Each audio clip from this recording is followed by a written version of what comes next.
Okay, so you want to move out to the country. Well, good on you.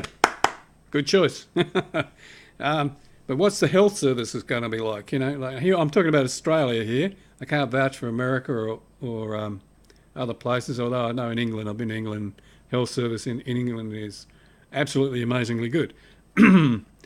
Every country should be like that. But here in Australia, we do have a free basic health cover, by the government.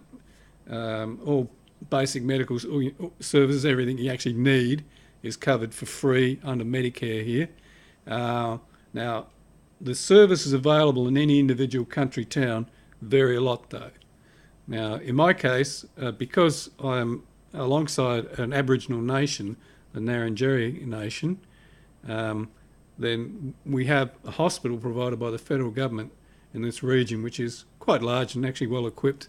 We've got 4 permanent doctors, and when you consider that this town actually only has 500 official residents, that's a very large health service. But of course, that's to service the Aboriginal community as well.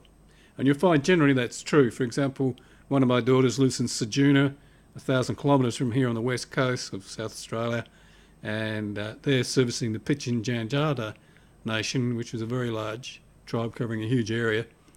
And their hospital is very large and very well serviced, So you'll get regional hospitals like that, Sometimes there'll be an Aboriginal community nearby and the federal government will put some priority funding on it and so on because of the amount of people involved. But there'll be other regional hospitals that are just there because they're conveniently located. Now that's what it's about in the country. Sometimes if you have a medical problem, you may have to travel. Now for normal doctor's appointments, you'll find that in the vast majority of cases, the stuff you need will be available locally. If you haven't got a permanent doctor like we've got here, we've got 4 permanent doctors here and a hospital. You'll have visiting doctors. Now here we have every specialist you need, including dentists and optometrists and so on. They come in probably every 2 weeks or 3 weeks. You just make an appointment. You can see those people. You don't have to travel. They come here. But if you don't like those doctors, if you want to have a choice of someone else, well, there's plenty in nearby towns that you can choose from. The only thing that you run into here, which is pretty universal in rural Australia, is ambulance cover.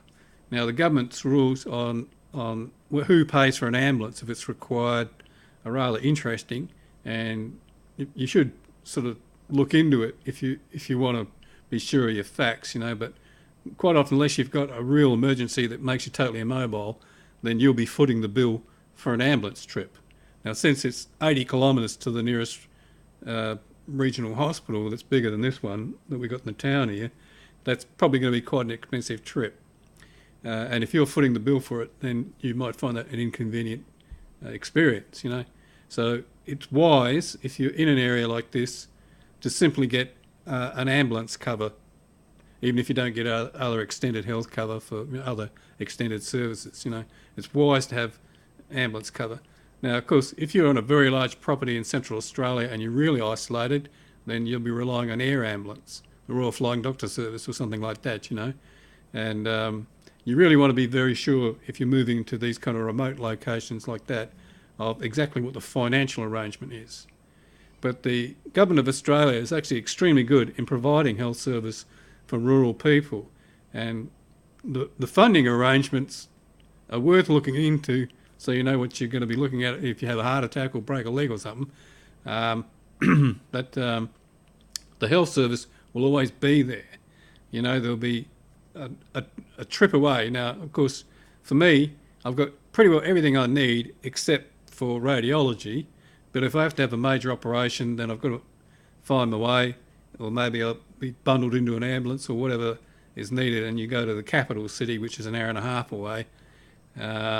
And there they do, everything. They've got a full specialist service there for everything, but that's the same as if you live in the suburbs of the city, In fact, they're probably, as far as time goes, we're closer here.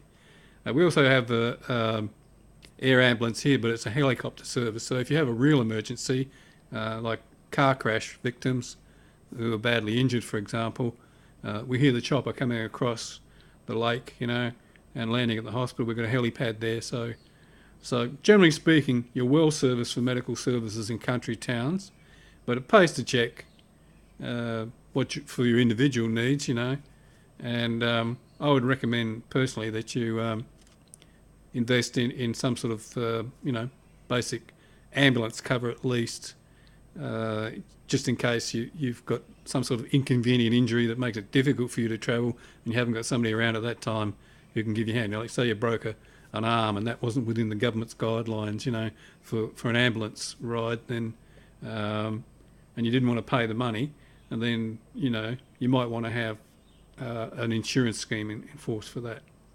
Other than that, living in the country is a healthy thing to do, There's less stress out here, so you're likely to live longer and healthier.